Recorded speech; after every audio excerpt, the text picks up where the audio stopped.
Welcome to this discussion of global digital giving and how we grow our donor audiences through digital campaigns. I'm Adrienne Hall. I'm the head of Chapel & York's Africa division. These are a session of roundtables, which have discussions linked to Chapel & York's IFAB program of last year. But they are, we look at macro and micro contexts and really a how-to as a resource for people either embarking on these programs or looking to renew and refresh their programs or see what's working for other people and what's not. I'll hand over to Shonali to introduce herself and then to James, and I hope that Andrew joins us shortly. Thank you. Great, thank you so much, Adrienne, and thank you so much to the Chapel & York team for organizing this, this event. I am, of course, a little bit biased as someone who has worked in and studied digital philanthropy for some time, but I do believe it is quite a crucial, very crucial topic for discussion, particularly for all of you who are in the nonprofit and fundraising industry. So my background is in nonprofit fundraising, particularly for Global South charities for international development issues. I'm originally from the US and I worked in Washington, DC for some time for a digital crowdfunding platform called Global Giving, which some of you may be familiar with as it's, they have quite a few bases around the world now.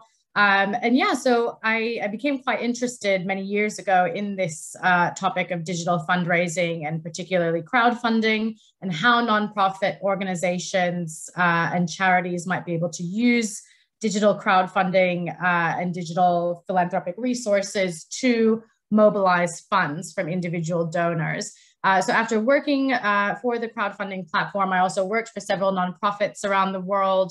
I was working in Morocco, in Thailand and Cambodia before I moved here to the UK to have a little bit of a career change and pursue academia. So I did my master's and my PhD here in the UK. But my thesis was looking again at crowdfunding and how Global South organizations use crowdfunding platforms to garner funds. So both from a professional and from an academic perspective, I've been quite involved in this space. I've spoken to many, many dozens of nonprofit organizations about how and why they use digital philanthropy, how they use crowdfunding, how they use digital means to engage with their donors. So I'm very, very happy to be here today to share some perspectives on that and look forward to a very engaging discussion. So I'll stop myself there. Thanks, Shonali. James? Yeah, thanks Adrienne, and thank you, Shonali. So I'm James Herlihy. I'm an Australian. I'm the senior, what am I now? The senior digital consultant at Mindwise. I was previously the director of digital at a full service agency called Mindwise, which is based in the Netherlands. It's a full service fundraising agency. I've been there for a couple of years. I'm currently based out of France. And prior to being at Mindwise, I was the director of digital at an agency, another full service fundraising agency called Pareto Fundraising in Australia. And prior to that, I worked at a number of nonprofits like Amnesty International and ActionAid for a number of years, and focusing on digital campaigning for fundraising, but also for other organizational objectives like social change, activism, awareness. And in that sort of work, particularly at Amnesty International, we were doing a lot of engagement around human rights issues, a lot of petitioning and campaigning and real activism, human rights activism work, and also the fundraising next to that. It was seeing those things combine in the digital space, especially that really taught me a lot about digital fundraising, I think, and practicing those things on the organizational side. So yeah, that's me. That's my background. And thank you very much for having me today. Thank you for turning up, and thank you to Chapel & York for organizing. Thank you, James. Just before we kick off, and to understand everybody in the room and possibly your needs, if you can, with a show of hands, indicate those who are running digital campaigns currently. Is anybody in the room running a digital campaign? People who are looking obvious. Oh, okay. Virtual doctors. Great. And so I take it then that the other people in the room are looking to two people looking also to at startup situations. So we've got a mix of interests. Okay, great. I thought I'd just kick off our session by asking the question: the world is full of problems. Is global digital giving full of solutions? Why and how is crowdfunding a solution to various international development issues? Shonali, if I could ask you to kick off on that. Thank you. Sure, yeah, I'd be happy to. So I think, this is a great place to start because, and I'm sure a lot of people in the audience, particularly if you're all coming from a fundraising background, and it seems like actually four or five different hands have gone up to say that you are currently running digital campaigns. So hopefully so if it's a blend of those looking to get into digital fundraising and also those who are already doing digital fundraising, but perhaps trying to do a little bit more with their digital fundraising, do it better. It's a great place to start with this question of, is this actually a solution to the problem? And so I think what I've discovered from obviously my own work in this industry, and also particularly my research, where I was able to survey a much larger sample of nonprofit organizations working, whether it's for development, for education, for health, etc. The question was always, why? Why should a limited resource fundraising team actually go ahead and invest in some digital, whether it's crowdfunding or digital fundraising generally? And more often than not, the response was that the more traditional avenues for funding, be that traditional aid organizations, large international organizations, whatever body would traditionally give money, those streams were often drying up. So a lot of nonprofits were really looking for ways to, to broaden their donor base, broaden their strategy away from perhaps traditional grant writing, which perhaps many people in the room are already familiar with, and that can be quite a thankless exercise.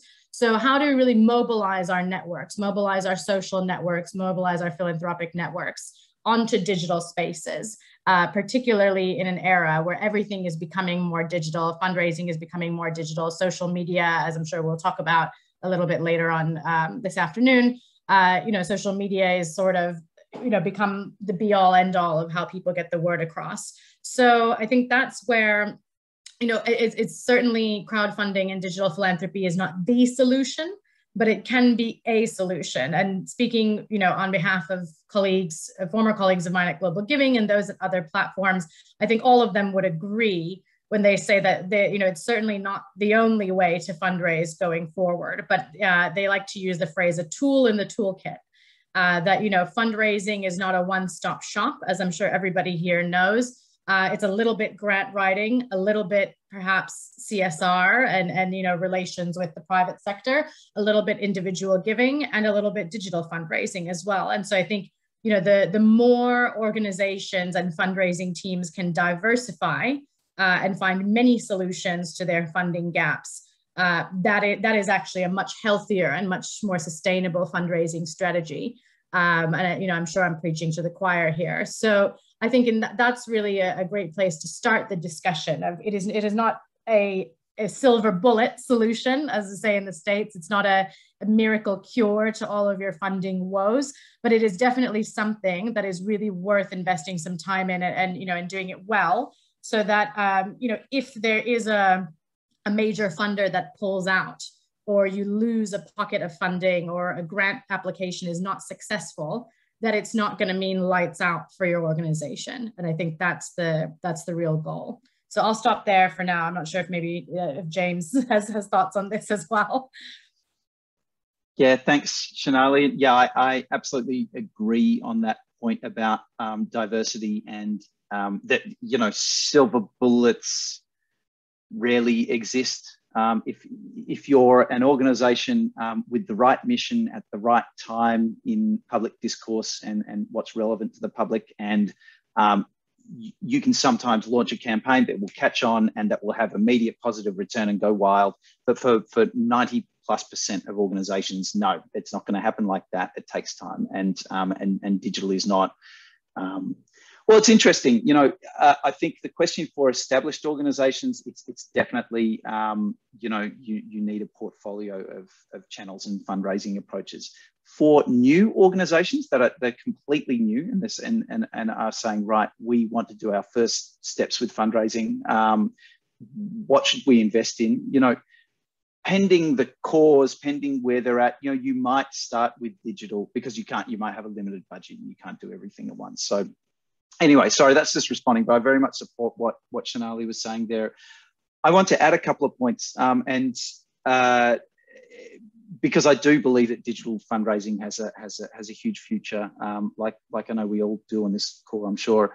I'm going to broaden a little, just to clarify, I'm broadening. The question was about crowdfunding, digital crowdfunding. That's not a lot. I'm going to broaden that to digital fundraising and digital acquisition. So I do think that the digital space, and it is a space, it's not a single channel. That's really important to understand. It's not direct, like you don't have direct mail, face-to-face acquisition and digital. I mean, that's how we talk about it because it's easy to talk about, but within digital, we've actually got many, many channels and they're very, very different. They play differently, and they have different dynamics. So it's important. But yet the digital space, I believe it is a solution to nonprofits that want to deliver on a range of different objectives. So we're talking about fundraising today, but like I mentioned about my experience at Amnesty as well, we can deliver on awareness. If organizations have policy goals, we can deliver on those sorts of things with digital very effectively. And the reason for me is that digital channels give us fantastic opportunities to reach out to new people and build community and engagement, and for that community to organize online. So channels like social advertising, that outreach, and give it, like there is a forum there where people can go to and interact with each other and with you, and around your cause, and also channels like paid and organic search. If we're doing those things well, you know, we can reach a lot of new people. And then digital channels also give us opportunities to build great engagement and relationships with our existing audiences and communities. So like email, for example, email, you know, is really the king of digital direct communication, and we can really build relationships with someone and build their engagement with you. So really, I guess my final point on that. So yes, digital can do all these things. You're not going to do all those things with your first campaign or your first investment or your first email. Like it's a long-term play, digital. I did mention the outlier case before, where and I've done these campaigns where you launch it, it goes viral, it just taps a nerve, it's highly relevant to people. There's a mobilized community ready for your campaign, that sort of thing. But for most organizations, no, it's a case of building up your community over time, building up your email list, your social fan bases over time, and setting up the right ways to solicit them, you know, be that automated journeys, really high quality email campaigns, etc. over time. So you need to really build that community and their commitment to you. Over. You're on mute, Adrian. Classic Zoom Zoom 2021. Yes. I'm a digital immigrant. I'm not a digital native. I've learned this. I think James has led quite nicely into a question that I wanted to ask, which is, and somebody asked this question made this comment to Shonali when Shonali was researching for her PhD thesis, is people don't just wake up one morning desperate to give. So the question is, how do you make people not only aware of your cause, but make it stand out in a very busy marketplace, a very needy marketplace? There's a lot of emergency things happening, and you're seeking loyal support for your cause over time, and a lot of noise happening in the space. How do you do that and provide compelling emotional triggers to give? And I think it would be helpful, I think, to understand what channels, is there a difference between the channels? Which would you choose first? Which mix might you choose? So yeah, those I think might be for a digital immigrant really interesting. Thanks. Yes, absolutely. Yeah, I'll start off with saying yes. That was a quote from our back when I was at Global Giving. She was at the time the head of marketing and communications, and I remember one of the first presentations she gave when I had started out there was that exact quote of, people don't just wake up in the morning wanting to give. You have to convince them. You have to convince them. And so I think that this is where, and I'll go back to a point that I made right at the outset, which is that you can't go into individual giving, private giving, digital giving more broadly with your traditional grant writing fundraiser hat on. I think that's important to know, is that, at least from my perspective, I do think that the skills that you need to write effective grants, whether you're applying for a DFID grant, or, I guess now it's FCDO, or you're applying for an arts and culture grant from your country's government, etc. The grant application process, the log frames one might have to write. I'm sure, someone else in this group has certainly suffered through the writing of log frames before. I see James nodding his head. Just an absolutely brutal and thankless task. And so the way that you frame things about your project, about your program in a grant application is actually, can be a bit different than a digital campaign, and really trying to appeal online.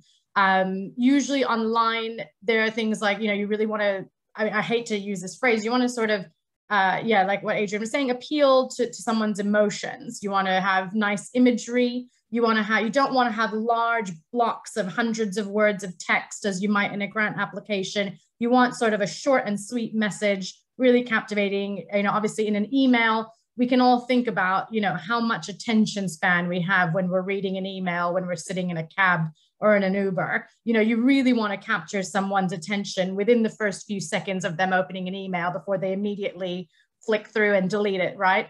So I think, those are the sorts of things where you're wearing a different hat than perhaps your more traditional fundraising experience would consider. So I would say this, I've really seen, particularly in digital fundraising, I've seen campaigns absolutely flop simply because they didn't have decent quality photos on their fundraising pages. It's almost amazing how much organizations shoot themselves in the foot in digital fundraising by underestimating the value of getting a decent camera and taking a close up high definition photo, of putting too much text into an email, too much text into a Facebook post, etc. So in terms of practical tips of how do you really get some attention, making sure to think about things like that. Don't just sort of put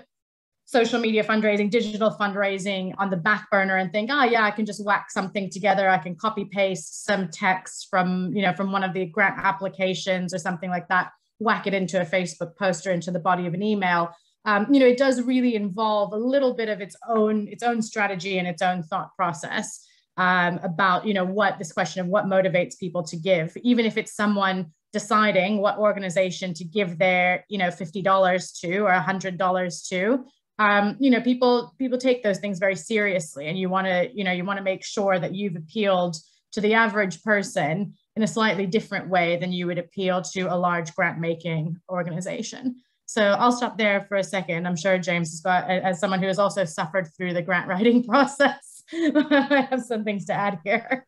Not too much, to be honest. Oh, lucky you, James, lucky you. Yeah, but the log frame as a kind of, I've worked in enough charities where the log frame is just a kind of point of pain for some people who I'm working next to. So I love that quote because it kind of captures the people don't just wake up one morning desperate to give. It captures the challenge of direct response fundraising, really. Like that's it. People are accountants, gardeners, whatever. They've got nothing to do with your cause. They're not thinking about you. They hadn't necessarily heard of your organisation. How do we interrupt their day and get them to actually hand over money that they need? They need their money. So, that is a really good encapsulation.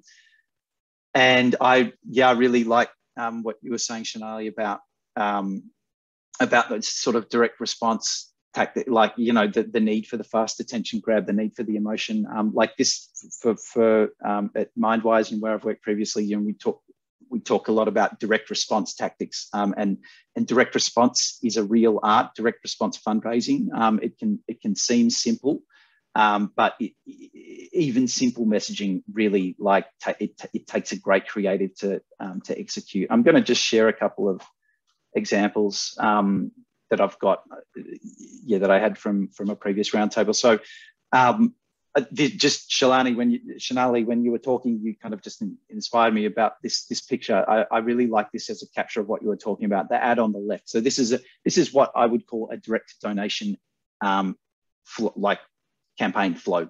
It's basic. We have ads, and this is one of the ad creatives we ran on the left, driving people to a donation page. And sorry, James, I'm not seeing. I didn't know if you were planning to share your screen or drop something into the chat, but. Thank you. I didn't finish the share. Okay. There we go. Very much. Yeah. Brilliant. thank you for cutting in. Yeah. Thank you, Shonali. Yeah. Right. Here we go. This is a direct to donation campaign flow. We've got an ad on the left, and this was one of a number of ads we ran, and then driving people to a donation page. And behind this, there's like obviously there's quite a sophisticated audience targeting strategy and all sorts of things. But like this is kind of the user flow. Even if in this ad, like what Shonali was saying, there's a lot of tactics. It's really well written ad copy, and it embodies that. It's based on really good understanding of the medium of this specific Facebook ad medium. And I'll give you, for example, like you need to, with a Facebook ad, you've got 3 lines before your text truncates. You can write longer, but it's going to say see more. You need to capture the heart and soul of your call to action above those 3 lines. And it can be 3 lines, it can be longer, but you need to give people the hook, give them an urgent need, engage them emotionally, and call them to action in those 3 lines. It's not as easy as you think. And so here we've got saving the sight of a child, referring to a specific child who is in the picture. You know, that photo doesn't hurt either. $25 specificity, can actually urgent surgery that actually transforms a child's life. It's very tangible. It's connected to one child. It's real. $25 can do a cataract surgery that does that. And then similarly down below, we've got these extra bits of text to play with. We've got a display link, and we've got a headline, Save a Child's Sight Now. And these are written, this ad it gets placement on mobile, on desktop. This is what it looks like on mobile, and you need to write for mobile. So this is written within the character limit there. And then we've also created a slideshow within Facebook so that we can do this simple single frame animated slideshow. You can do multiple photo slideshows. I don't usually recommend it for direct response fundraising because it pulls people into an experience. And then, rather than just keeping it simple. So that's just responding to your point, Shonali, which I really agreed with. And there's so much more than just this little Facebook ad to say about that. So going back to the question, like how do you make people aware of your cause, make it stand out, and provide compelling emotional triggers to give? I'm kind of going to go a different way. Something that I work a lot on and do a lot of is what we call 2-step campaigns, and I really believe they embody, like, they really take advantage of what digital has to offer.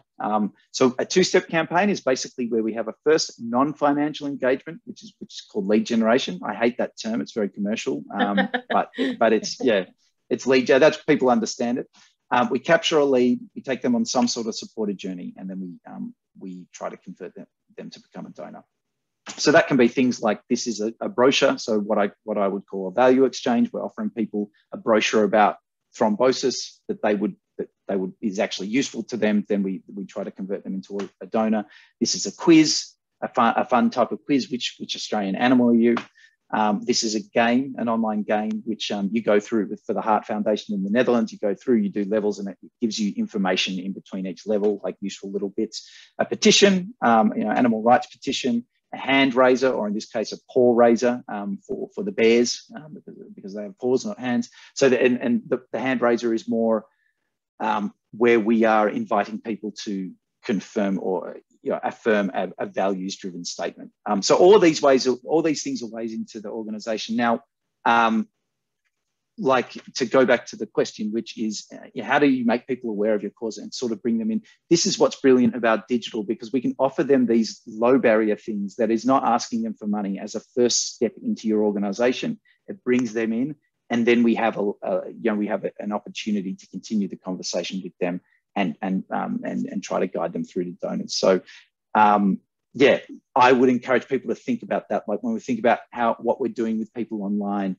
are there ways that we can invite them to interact that give us an opportunity to keep speaking with them and turn them into donors?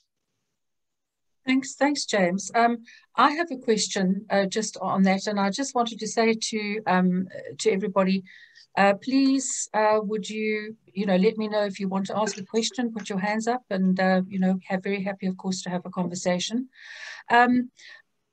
For me, storytelling is hugely important in an emotional engagement, and of course, there are two ways to tell a story, and complementary. One with the photograph, as the little girl, clearly that picture told her story. And then, of course, there's also, narrative, traditional narrative. In the context of choice, where do you use the picture to tell the story? And where do you use narrative? Where do you use a complement, a combination of both? Is there a distinction between the various channels, WhatsApp or, in email, that sort of thing? I just keen to understand, how you make those choices and the impact of them. I mean, shall I jump in, Adrian, and kick off? So I think, this is a very, very, very important question. And it goes back to even within digital fundraising, within fundraising generally, there isn't really a magical silver bullet. And within digital fundraising, there isn't sort of a magical thing to say, a picture works every time. This is also really, it ties back to understanding who the audience is. I think I saw a statistic recently from a colleague of mine who she pulled, from a news article, and it was around, fundraising and philanthropic giving during COVID-19, which, was largely digital in a lot of ways, because, nobody could go anywhere, no one could host fundraisers, etc. And it was saying that, particularly for millennial and youth donors, millennial and Gen Z, it was more about the cause rather than the organization.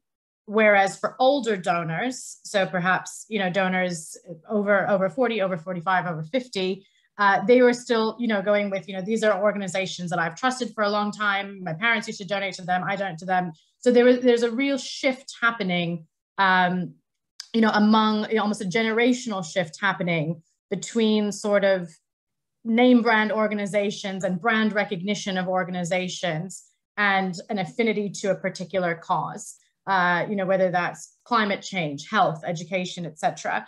And so I think that's something that anyone looking to sort of conduct a successful digital fundraising campaign, whether that's through text, through video, through imagery, etc., really needs to think about who are they appealing to. Because if you've got an audience that you're looking at on Twitter, on social media, Facebook, Instagram, etc., and you have your organization has a very active presence on social media, then you want to obviously not necessarily go with just your brand and we are a trusted organization, we've been doing this for 30, 40 years, because perhaps that's not necessarily enough to captivate younger donors and encourage them not only to give once, but if you want them to give again, right? You want them to continue giving, but really, hammering out what the project is about, what is exactly your cause that you're trying to solve, connecting it to larger issues that are happening, Whereas, you know, if you're looking at a, you know, an email donor base and you're looking at the people on there, you're seeing, okay, this is a little bit of an older generation. Maybe they need a little bit more narrative. They need a little bit more story about something very specific about the organization, not the bigger picture on, you know, how are we solving climate change or, you know, that sort of thing. So I think that's where, you know, you don't just want to sort of, I've seen a lot of the, where we joke in fundraising about, you know, sort of the carpet bombing approach of donor outreach, which is that, you know, you just have the same message. It goes out on all socials, email, text, you know, direct mail, you know, all of the things, and it's the same one. And I understand the appeal of when you have a very resource restricted team, the appeal of sort of a one-stop shop for fundraising. This is the campaign, this is how it's going to run, the end. But I really, you know, for those really looking to successfully move into digital fundraising or improve the success of their existing digital fundraising, I really encourage you to look at who your audience is. Look at, you know, look at who's on your, whether it's you have a formal donor, fancy donor database managed through Salesforce, or you just have an Excel spreadsheet with some names, you know, and contact details on it. Really think about who those people are, and perhaps think about these generational shifts that, you know, that might need to be taken into consideration. Thanks, Shonali. James, do you want to comment?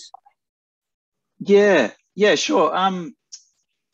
I think, and this is, yeah, I'll give a better response than this, but I think obviously we need to aim for both, you know, high caliber narrative and visual. You know, those are our building blocks. I'll come back to media later because it is relevant. But just in general, like narrative, an excellent narrative that is highly relevant to people and that's crafted in the right way for the different channels can work with poor visuals or even with no visuals if it's strong enough. But yeah, I've seen some campaigns on highly sensitive topics that like basically use block black background with white text for much of the imagery, and it's just high impact stuff. Like what that wording is high impact, and it's clear because of the sensitive issue around gender-based violence sort of stuff why we're not, you know, using pictures and stuff. So I think that can work. But obviously, like in the case of Marla that I showed before, that little girl, like that image is a certain amount of people who are on their phone and scrolling through, you know, the Facebook feed. That image is stopping some people because it's just so great.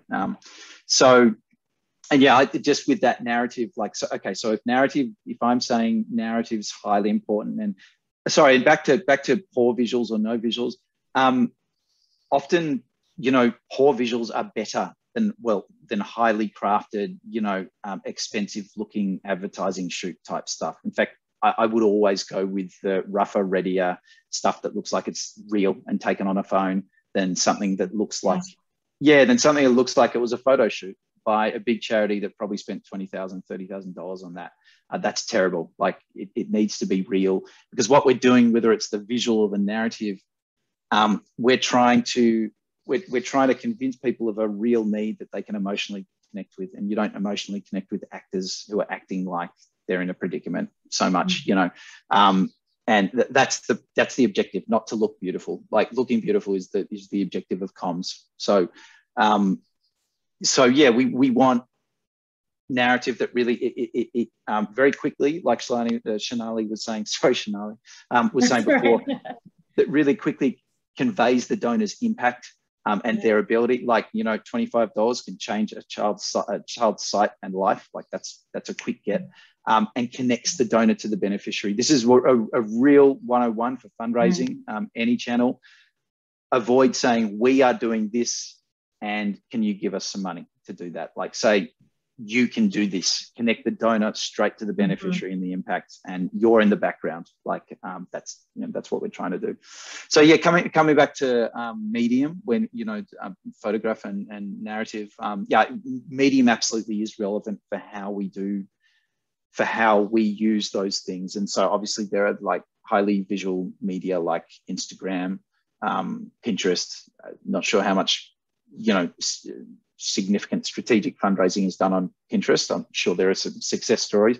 Instagram is a bit more relevant. We can advertise on Instagram, through Facebook. I think fundraising can be done, and probably more for certain types of causes.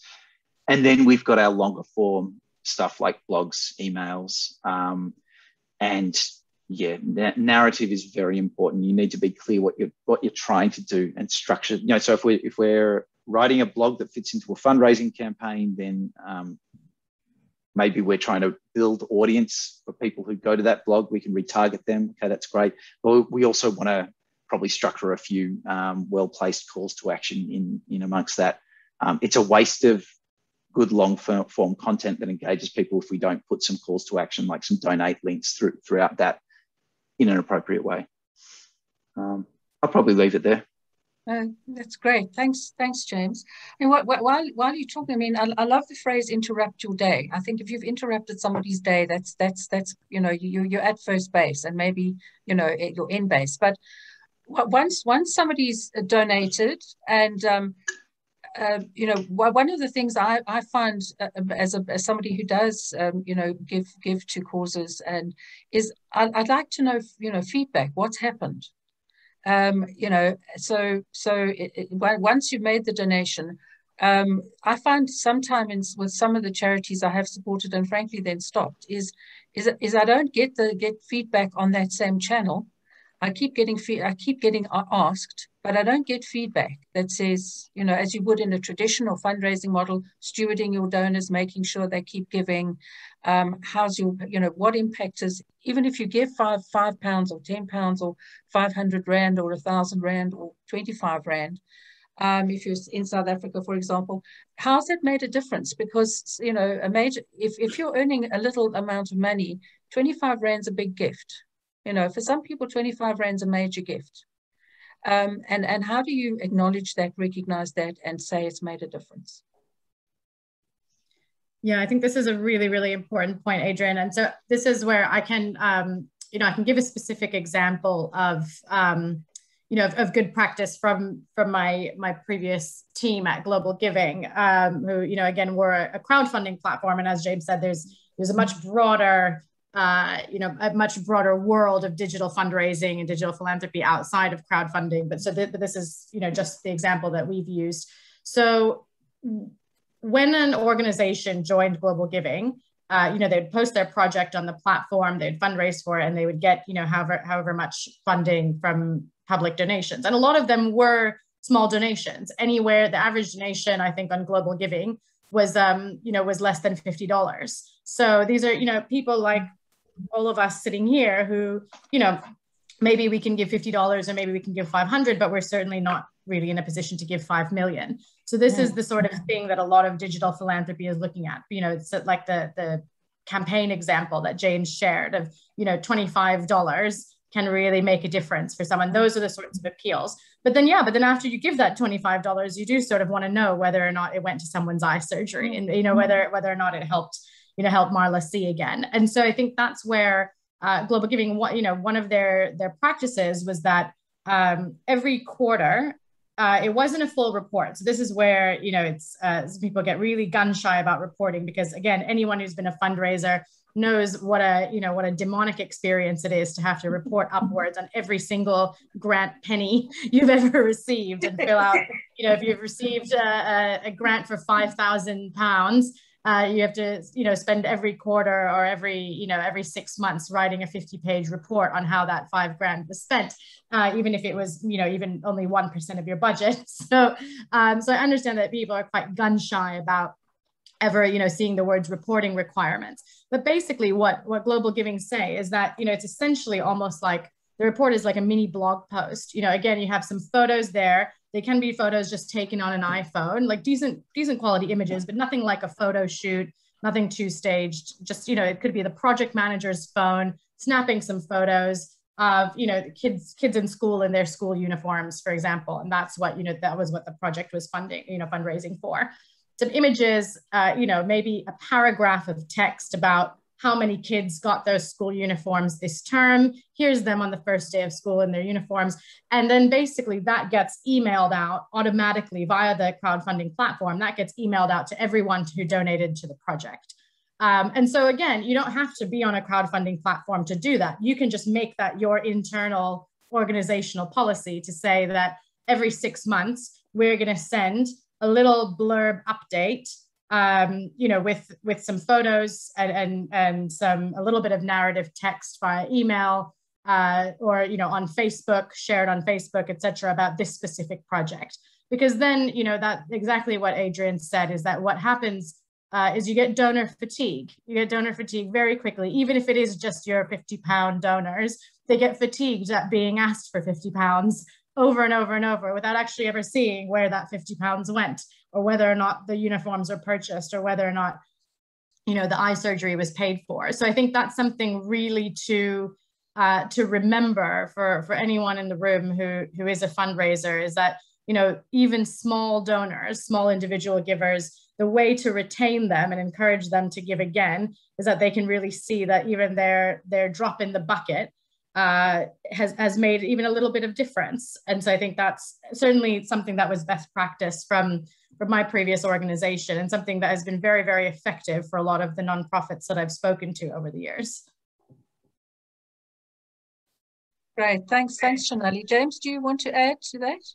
Yeah, absolutely. So it's funny, you know, so I think this raises the question of donor acquisition versus donor retention and engagement, or stewardship, whatever you call it. And this is the focus on acquisition is classic in fundraising. And I was just thinking, yeah, actually, even this session, the title of this session is focused on donor acquisition rather than planning out a healthy long-term journey. That's just what it is. You know, people are interested in acquisition, but you know, getting donors in the door is a lot of the focus of a fundraiser's very limited time.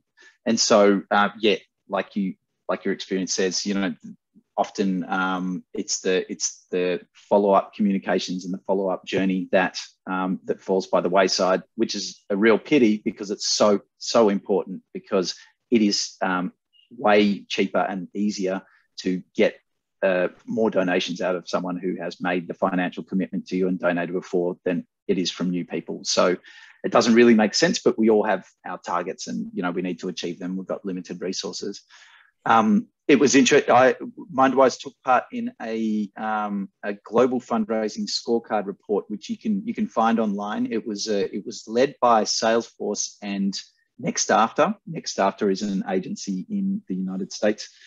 We took part in that last year, and they did this across multiple countries where we, you know, the partner agency in the country, which was Mindwise in the Netherlands, we went, there was like 50 to 80 organizations. We went and gave donations to them. We went and you know, signed up to email, or, you know, did all this different stuff, and then observed the journey afterwards. And it was the proportion of organizations that they, you know, after receipt were just, that we never heard from again, it was way more than half, you know, so it really is there. So what's the solution? Like, what should we be doing? Let's kind of go back to the idea of engagement. And I think fundraising communications on any channel, they need, you know, fundraising communications, ideally your organization has a sort of like emerged engagement strategy, if you like. Like, fundraising communications need to be understood and seen as part of a broader engagement strategy and calendar. And you need to think from the receiver's point of view. They don't care if you're the fundraising team or the comms team or whatever, or what silos you have internally. Like, we should be speaking to them in one voice. And some of those communications are have a fundraising ask, some of them just sharing emotional stories about donor impact. But you know, and those things need to be seamless. So we need to be talking in the same way. Well, we need to be talking about the same things, and yeah, and have that experience. So, for example, if we have an email program, we want to have in that cycle what I just said. You know, so a number of emails per month that are ideally like emotionally impactful stories of donor impact. So how donors have changed, and the donor, like, it doesn't need, you don't need to hammer donor donor terminology at people all the time. It just needs to be, in there a couple of times how donors have made this possible. I think it's always important, not the organization. And then you weave those story-based emails in with asks, and like, focus campaigns that might ideally relate to those stories that you've engaged someone around. So it's a mix. Yeah. Great, thanks, James. I just want to say we've got 10 minutes to the hour, but we have the facility to stay 10 minutes later if people want to ask more questions and engage with the speakers. And of course, as I've said, please do ask any questions as we go along. The one issue I wanted to also explore is what do the costs and benefits of digital giving compare with traditional forms? What is your return on investment? And if you're a small organization and you've got a limited budget, and you've got these choices, and as Shonali has indicated, the fallback position is, let's do grant fundraising, or but if you look at digital, how does it fit in your budgets and the return on investment? Yeah, this is an excellent question, and sadly, one that doesn't have a perfect answer. It doesn't have a miracle solution. So I think, the enduring sort of appeal of more traditional, more grants-based fundraising is that, if you could write a dozen grant applications, 99% of them perhaps will be unsuccessful, but it's possible that you get one successful grant and that funds the majority of your operating budget for the next 3 years. And I think that is what sort of maintains the enduring appeal of grants, is because, once you do, strike gold at one point in time, you could actually find yourself in quite a, hopefully a stable position for a decent period of time. And I do understand that, and I appreciate that. But the thing is that because the reality of the situation, the reality of the grant makers rather than the grant receivers, the reality of the grant makers is that, grant opportunities are becoming, more and more few and far between. And so the thing is that the nonprofit sector, the fundraising side of the arm, needs to be adapted. Your teams need to be able to adapt with the times, because it's sort of almost a you can't beat a dead horse sort of thing. Is that if you're historically an organization that was funded by DFID, but now we see, for example, this is just an example, DFID has collapsed into a whole different department of the UK government. Their budget has been slashed. The commitment of how much of the GDP is going to go towards DFID, or development causes has lowered. So, that is the reality of the situation. So the pot of funding that has historically been available has contracted significantly. That is a huge, large scale example, but that example is happening on much smaller scales everywhere, whether it's the large international NGOs that are grant makers, whether it's CSR funding, philanthropic funding, particularly since, in the last year and a half since the pandemic, those pots of funding that have traditionally been available have really been squeezed. And so I think that's where, when you do digital fundraising, a lot of times, even if you're fundraising for a specific project or a specific program, when you receive those funds through digital fundraising from individual givers within that program, or within that project, that funding can be used quite flexibly. Again, as long as you sort of tell your donors what's going on, that is the one, kind of one major benefit of private donations and individual giving, is that, because people have donated to you, there's a certain amount of trust that's been built up there, whether it's just through online communications, or it's because, someone shared something on social media and someone thought, oh, great, this person trusts this organization, maybe I'll give there too. So I think that's the real benefit, is that, yes, it will be a bit of a shift for many of you to start thinking about digital fundraising, start thinking about prioritizing individual giving. Yes, it will be a little bit of a resource investment to really, to get a handle on how to do it well. But when things get going, the flexibility that is awarded through those sorts of funds is one that is not often allowed in a grant, for example. You know, when you have a grant, there's often very restrictive on what you can use it for. You can't really move money around. If there is an emergency, like, for example, a global pandemic, you know, it's much easier to shift around, you know, digitally fundraised money or individual giving money than it is to shift around grant money, because it, you know, there's not as much red tape. So, so again, yeah, there's no perfect answer from me, and unfortunately, I'm afraid. But at the same time, I will say that my great encouragement to anyone who's on a fundraising team right now is to really think about this whole idea of diversifying into digital fundraising, because there is, you know, it might not become your whole strategy going forward, and it probably shouldn't. You know, there should still be multiple streams coming in, but it really will, you know, you don't want to become, you know, single funder dependent or single stream dependent, because then, you know, you put yourself at a little bit of a risk. So I think that's really where the major benefit lies with digital fundraising. That's great. Thanks, Shonali. I mean, for me, you know, if I'm leading a program, I'd want to know, am I spending 25 pence in the pound, or 25 cents in the rand, or 25 cents in the dollar, or 50 cents in the rand, 50 cents in the dollar? What is if from your startup to a campaign that's going, you know, how do your startup costs look? I mean, what would be exorbitant and what would be reasonable in your view, James? Yeah, that's so I think, okay, so if we're talking about a startup charity, it depends. Yeah, there are a whole bunch of factors that I would take into account in order to recommend a strategy.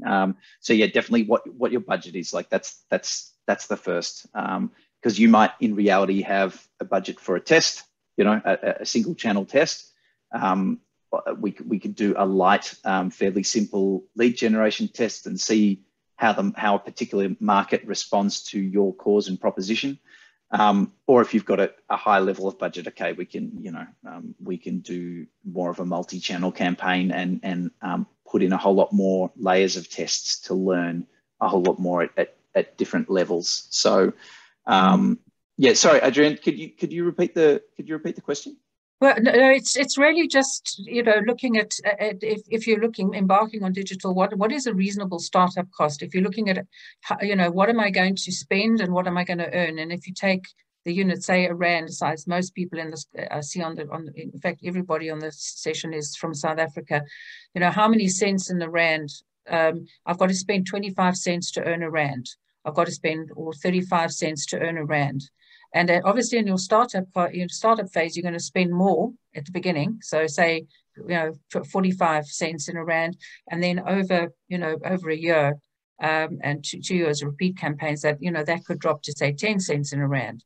But I'm just looking at kind of scales and return on investment. Is that clear? Yeah, definitely. So yeah, one reality to start with, and I can't. There are two guys. So I've got great experience to share in, you know, Europe, some north of, the US, the UK, Australia, and some other markets, African markets, as in fundraising markets, and also South American fundraising markets. I don't have that much data and experience to share on how they respond, apart from as part of global digital campaigns.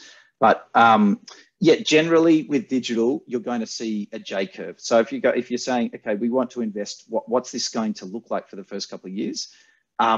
In the markets that I work with, and it's a pretty common, you know,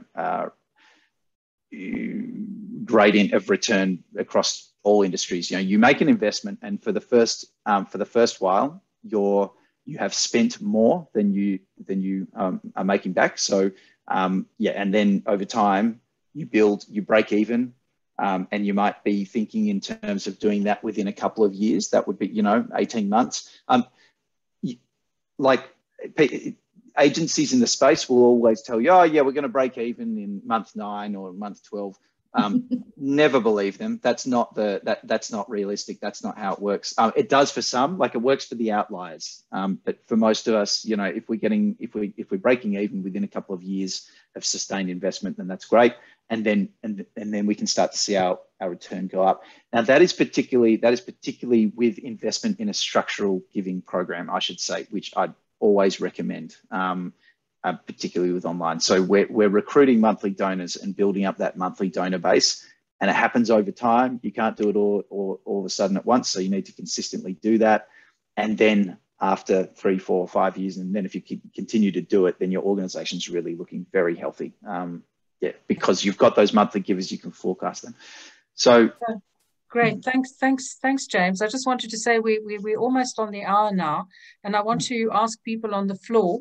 Are you those of you who'd like to leave? We are going to be distributing this, and those of you who'd like to stay on and ask questions, most welcome. And we have 10 minutes to do that. So could I ask if people want to ask questions, please raise your hand. Any questions? No? Okay. Great. Well, I had a little. I could share a little bit more about the benefit if people are sticking around. I'll try to do this one in like one minute. Thanks, James. Yeah. You just asked. We've got another 10 minutes. Yeah. So yeah. You just asked about the benefits of digital. I wanna really flog this horse, right? I want to make sure it's 100% done. So the community, again, what I said before about that community growth. This is a real benefit of that community engagement approach that I was talking about before. So I've got on this slide that I'm sharing right now, I've got comparing a direct donation campaign on the left, where we might get, let's say we do really well and we get 1,000 donors, like that's 1,000 new donors. That's a great result. We have 1,000 people to develop into the future. On the right, we have what might be a two-step campaign. So we might convert the same number of people who come in as leads at first to become donors at first. So let's say we get 1,000 immediate donors out of that, but we also get this much bigger kicker, and that's the community. That's all the email addresses that we collect that don't necessarily donate straight away, but they should be seen as your future donors if you just continue to speak to them well. And I'm going to summarize this slide really quickly by saying what I just said about this. I keep telling that to fundraisers and they don't hear it because it doesn't fit into their modeling very well, and et cetera. And so we did a study where on an organization that we had worked with for at that point, 2.5 years consistently on two-step campaigning, Bush Heritage in Australia. And we said, okay, we bring these leads in, and after 2.5 years, we've got a bunch of donors. What is the distance? What is the period of time between when those people first come in as a lead and when they convert to become a donor?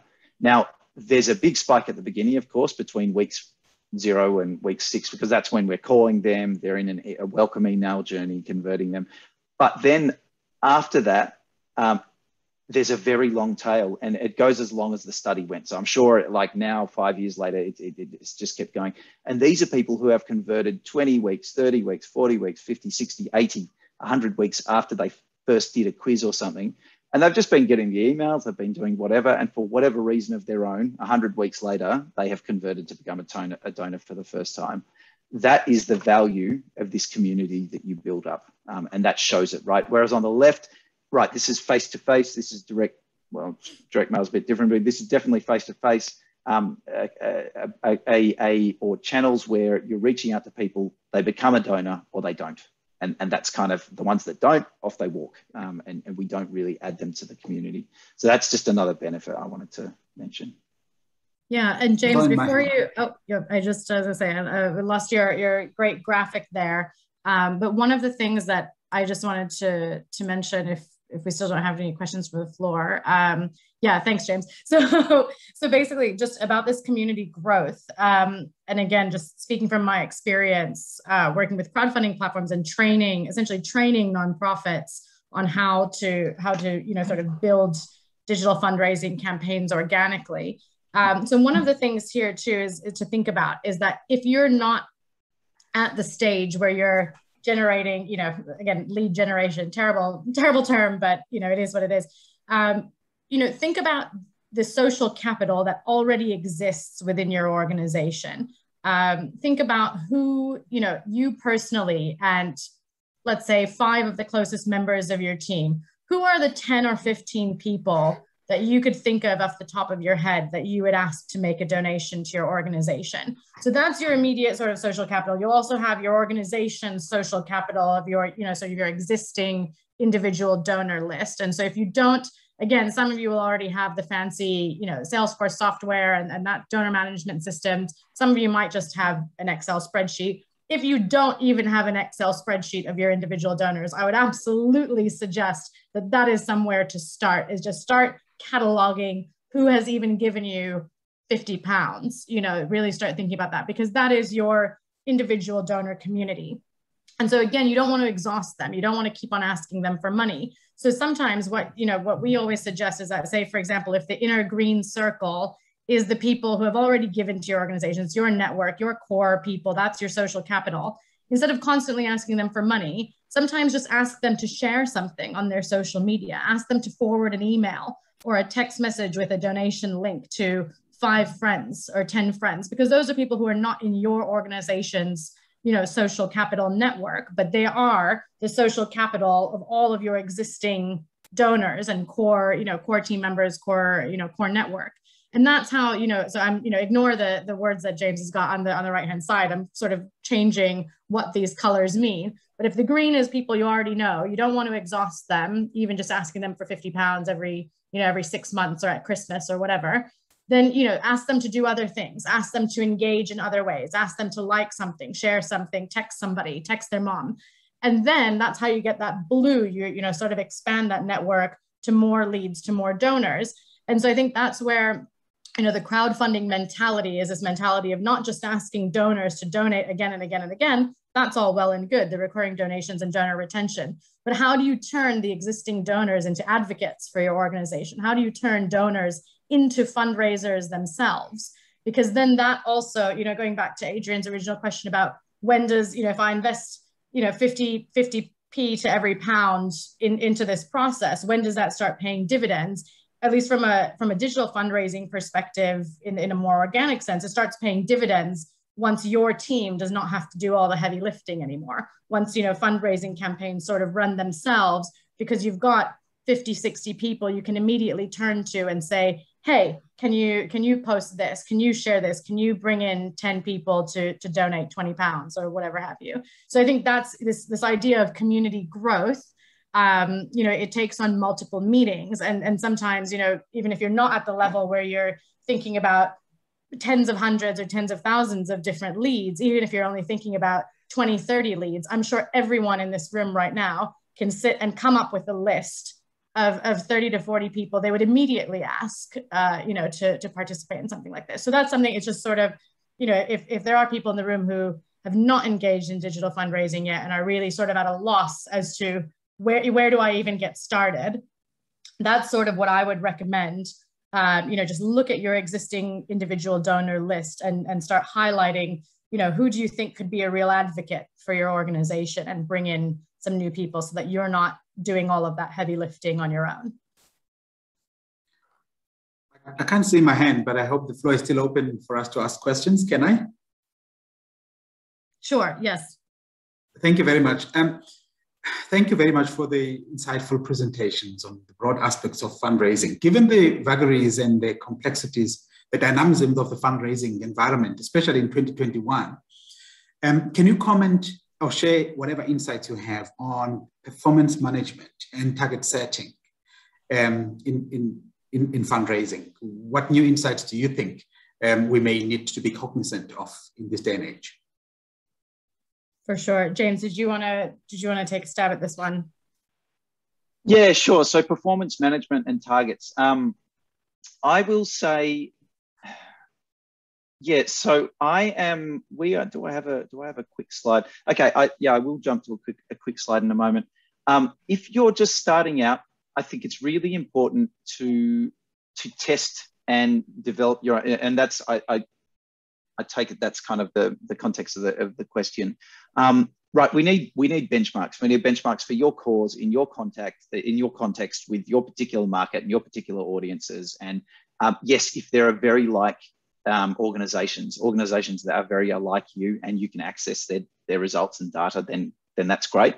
But otherwise, we need to get some things out there and start building some benchmarks for you, and learning what your audiences respond to. And that's a classic kind of a really common sort of approach that you'll hear people talking about with digital is the test, learn, optimize cycle.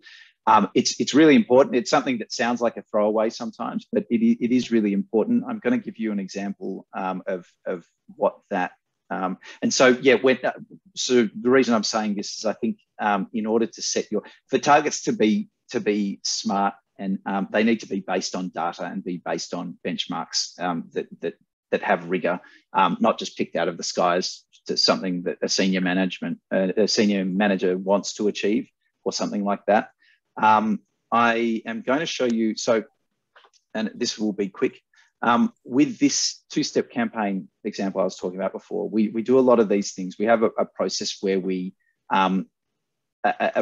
basically we come up with lots of ideas. We choose 3 of those ideas for lead generation, and then we set up a test campaign, a multivariate test campaign, so an ABC campaign, and run those 3 campaigns at the same time to the same audiences.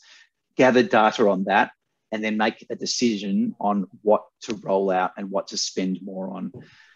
Think of that process. It doesn't matter whether it's for lead generation, but it's and when we do this test campaign, we do it in the lightest, cheapest way. And this is borrowing from the Eric Ries book, Lean Startup, where we go with a minimum viable product. So for this test campaign, it looks like this. We're using Facebook lead forms. We're driving people using social ads to a Facebook lead form where they leave their details for lead generation. So we capture the cost per lead, which is a reflection of how interested people are in it. And we can do a whole lot of message testing in that. And then we can take that data and make decisions based on data. So yeah, that's kind of it's like a philosophy and approach to everything digital is be data driven and test cheap, and then make decisions about what to put more behind. James, thank you so much, and thanks so much, Shonali, and thank you everybody. We've run out of time, but as I say, we will be sharing the recording, and if you want to ask any questions of any of the presenters, then please just send them through, and we'd be happy to respond and give you any advice. So thanks very much to Shonali. Thank you so much. James, thank you so much. And thank you to everybody. And look forward to seeing you again at one of our workshops. Thank you. Thank you so much. That was really good. Yeah. Thank you so much for having me again. And I just, to everyone, I see there's a request about slides. Happy to send them. I'm just going to pop my email in the chat here.